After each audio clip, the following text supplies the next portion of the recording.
आज हम पढ़ेंगे 1919 से 1944 के बीच में क्या क्या इवेंट्स हुए, किस समय बदली इससे पुरानी क्लास में हमने हमारे एक्चुअली इवेंट 1600 1945 में जो भी हुआ है उसको सारे इवेंट्स मोटा मोटा पढ़ना। उसमें इंपॉर्टेंट चीज़ है वाइट डाउन कॉन्फ्रेंस हो गई और जैसे गांधी जी को बाहर इनकी गोली सब ये सब इस टाइमलाइन के अंदर नहीं करें जिससे हमारे कुछ भी मिक्स अप नहीं हो, डेट्स वगैरह ध्यान रखिए, डेट्स नाम और ये सब ठीक है। कई सारे मेमोरी किसी कहते हैं हमारी रहे क्वेश्चन सॉल्व करने काम आते हो। तो अब शुरू करते हैं 1919 से। देखो हमने 1919 पढ़ लिया, मॉर्निंग रिफॉर्म हो चुकी है ठीक है, मॉर्निंग रिफॉर्म हो चुका है। अब है ना अब उसके बाद थोड़ी लाइफ थोड़ी बदल सी गई थी क्योंकि अब उसका गांधी जी पिक्चर में आ गया था वेरी एक्टिवली। तो इन्होंने एक रोड मैप दिया जिससे हम अब तक कुछ भी लाइक 1919 क्या हुआ था प्रोविंशियल सेंट्रल लेजिस्लेटिव काउंसिल की उसको 1660 का, लेकिन साथ ही साथ हमारे इलेक्ट्रॉनिक सिलेक्ट कर दिया, डिवाइड एंड रूल फुल चल रहा, कोई रूल होता है इंडिपेंडेंस टाइम से दिखे। हम मैं थोड़ा रोड मैप समझाती हूँ कि हम क्या चाहिए था। ऐसे नहीं कि हम डायरेक्ट कॉलोनी से बन जाते हैं, क्या कॉलोनी से इंडिपेंडेंस जाते हैं, ये रास्ता ऐसे नहीं था। ये रास्ता ऐसे था, कॉलोनी मतलब ऐसा जो भी पॉलिटिकल लीगली ऑक्यूपाइड है बाय अ पावरफुल कंट्री ठीक है। उसके बाद हमें बनना था ऑल इंडिया फेडरेशन ठीक है, जिसके लिए हम ऑल इंडिया फेडरेशन बनाते थे जिसमें प्रोविंशियल जिसमें हमको प्रोविंसेस जो थे हमारे उनको प्रोविंशियल ऑटोनॉमी देनी थी। और जो हमारे प्रिंसेस थे उनको डॉक्टर सुजरेटी टोलना था। तो जब डॉक्टर सुजरेटी जाता है डॉक्टर से जाता है उसके बाद बनते डोमिनियन से मतलब कि जो इंडिपेंडेंट है पॉलिटिकल लीगल अफेयर्स के लिए, बट बाहर फॉरेन वगैरह के लिए उसको एक कंट्री पर डिपेंडेंट है ठीक है। बल्कि कॉन्स्टिट्यूशन है हमारे हेड ऑफ स्टेट है किंग क्वीन ठीक है, बट वैसे हमारा इंडिविजुअल पॉलिटिकल लीगल अफ हुआ है। उसके बाद हम बनते इंडिपेंडेंट कि जो पॉलिटिकल लीगली सॉवरेन होते हैं। सॉवरेन मतलब हमारे पास कोई किंग का राज वगैरह मेरे पास चार ही मेरे पास थे ठीक है ब्लॉक्स, उनको हमें बांध रहा था। अब अभी तक हम इतने साल से कब से हम स्टार्ट कर रहे थे हमारी जर्नी लाइक एकदम से मेजर लाइक 1857 में हमारा रिवोल्ट हुआ है याद है। तो उससे पहले ऑब्वियसली उनको प्रॉब्लम थी लोगों को, तभी तो ये रिवोल्ट हुआ था। लाइक नॉट 1850 1850 से 1910 आ गया तो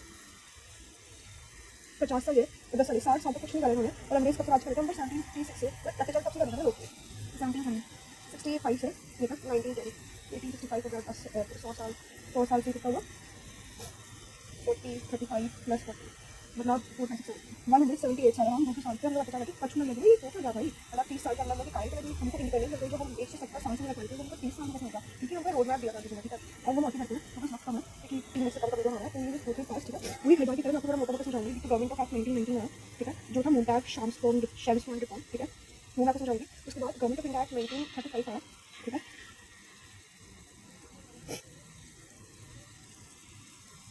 फिर उसके बाद गवर्नमेंट ऑफ इंडिया 1935 आया तो उन्होंने हमको बहुत सारी ऐसी चीज़ बोली थी। मतलब इस जो गवर्नमेंट ने 1919 आया था ना इसके बाद ना हमारे इसको इस्लामिक कमीशन नहीं दी थी जो हम बहुत टाइम से मांग रहे थे काम वगैरह का तो विषय कमी दी तो उन्होंने रिवोल्ट कर दिया, नॉन कॉपरेशन मूवमेंट हुआ था ठीक है। तो नॉन कॉपरेशन मूवमेंट हुआ तो उन्होंने सारी कमीशन भेजी जैसे 1927 को याद होगा ठीक है।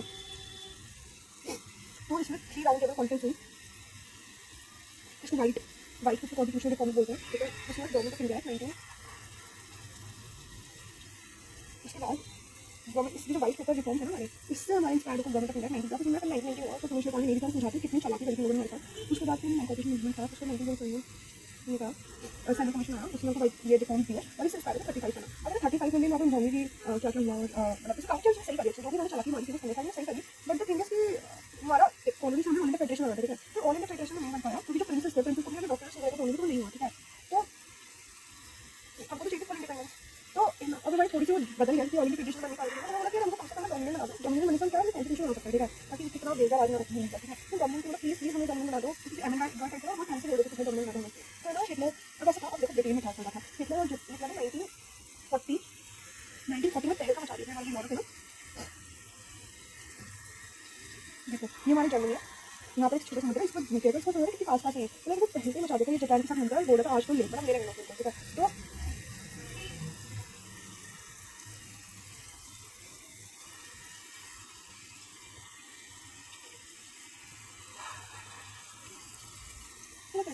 ले लेंगे ठीक है।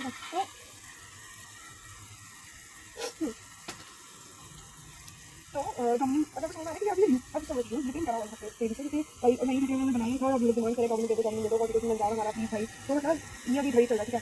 तो उन्होंने बोला इंग्लिश को कि आप ऐसा करो कि आप अगर हमें गवर्नमेंट में मदद कर दो हमारी मदद करें आप उनको हेल्प कर दो और गवर्नमेंट आपको कॉन्ट्रीब्यूशन दे देंगे और बस इसको ऑगस्ट ऑफर बोला था कि ऑगस्ट में जो हुआ था ऑफर ठीक है। तो इसको ऑफर फॉर्मलाइज करना 1949 में पढ़िया 1935 में गवर्नमेंट ऑफ इंडिया निकाला ठीक है। 1940 होगा 1942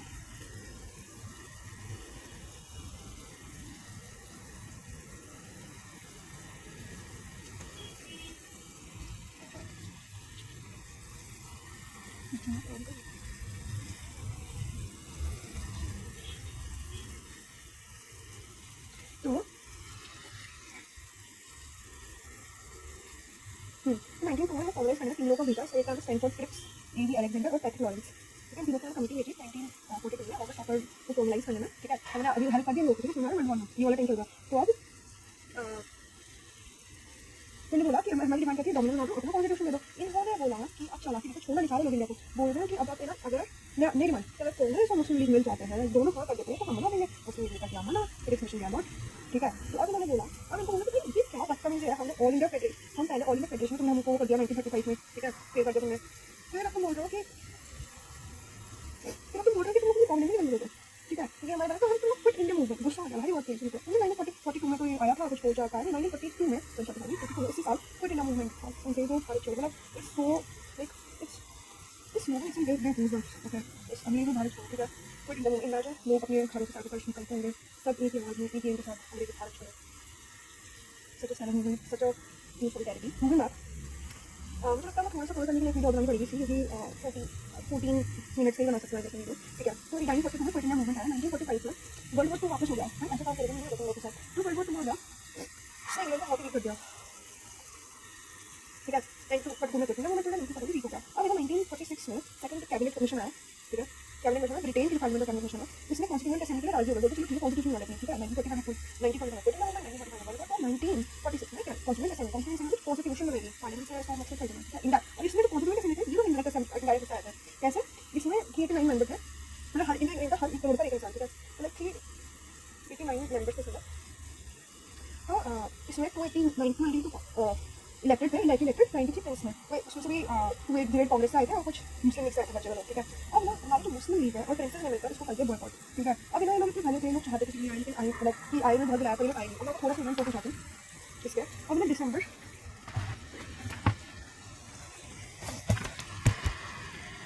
1946 में 1946 में बनी और एंड तक साल के 9 दिसंबर 1946 को इसका फर्स्ट सेशन हुआ। 13 दिसंबर को इनका एम्स एंड ऑब्जेक्टिव, मतलब आप जब भी काम करने लगते हो तो आप सबसे ये देखते हो टाइम मारो, एम्स एंड ऑब्जेक्टिव कुछ होएगा चाहेगा पहले आपको एम्स एंड पढ़ेंगे कि हम चाहते हैं कि इक्वल रहे, हम चाहते हैं कि कास्टिज्म नहीं रहे, हम चाहते हैं कि मतलब ये इंपॉर्टेंट फंडामेंटल्स हम चाहते हैं आप स्ट्रक्चर बना लेंगे। ठीक है, तो जैसे अगर कुछ खाने वाले का आप पहले एक बार अपने एम्स लिख दोगे ना कि मुझे ये सब्जी बनानी है, ये बनानी है, फिर आप मार्केट जाओगे। उसी तरीके से एम्स एंड ऑब्जेक्टिव रेजोल्यूशन था, जहाँ पर जिसकी नींव जो एम्स एंड ऑब्जेक्टिव रेजोल्यूशन दिया गया था इधर पंडित जवाहरलाल नेहरू को, उसी की नींव से हमारा प्रीएम्बल बना था। ठीक है, ये एम से ही एम हुआ, उसके बाद हमने रूल्स बनाए कि कैसे कैसे हम इन एम्स को इंश्योर करेंगे। और उसके बाद फरवरी 20 1947 में स्टीवन एटली जो था उसने बोला, जो उस टाइम प्राइम मिनिस्टर का नाम था, उसने बोला हिज मैजेस्टी गवर्नमेंट जून 1948 तक कुछ बार बोलने वाली है आपको। अब अपना तो वाव रिटर्न काल भी छोड़ा, बट इन लोग बहुत डर गए क्योंकि हमारे पास कोई भी कॉन्स्टिट्यूशन नहीं था, हमारे सिविल वॉर होने के वो थे, क्योंकि उन्होंने हमारे भारत को बांधा था। ठीक है, तो उन्होंने बहुत डर गए, उन्होंने बोला कि भाई ऐसे कैसे हमारा आपको सोच आपको कोई भी कुछ भी इलेक्टेड वगैरह है नहीं, तो भी सब कुछ वॉर्स वगैरह चल रहा है, कोई मेथड नहीं है इसको रोकने का, टोटली मतलब रैंडम। अगर सोचो घर से बाहर निकलते हो सारे लॉ खत्म हो गए, सारी पुलिस खत्म हो गई है। ठीक है, हर तरफ आप एक मारामारी की चीज़ें सोचते हैं, अगर किसी ने आपको चाकू मार दिया तो उसको सजा नहीं होगी, क्योंकि उस टाइम कोई लॉ कुछ भी कानून नहीं होगा, कोई लॉ को पुराना कॉन्स्टिट्यूशन रहेगा नहीं बना रहेगा, टोटली एग्जैक्टली एवरीवेयर ये सिचुएशन की छापा थे।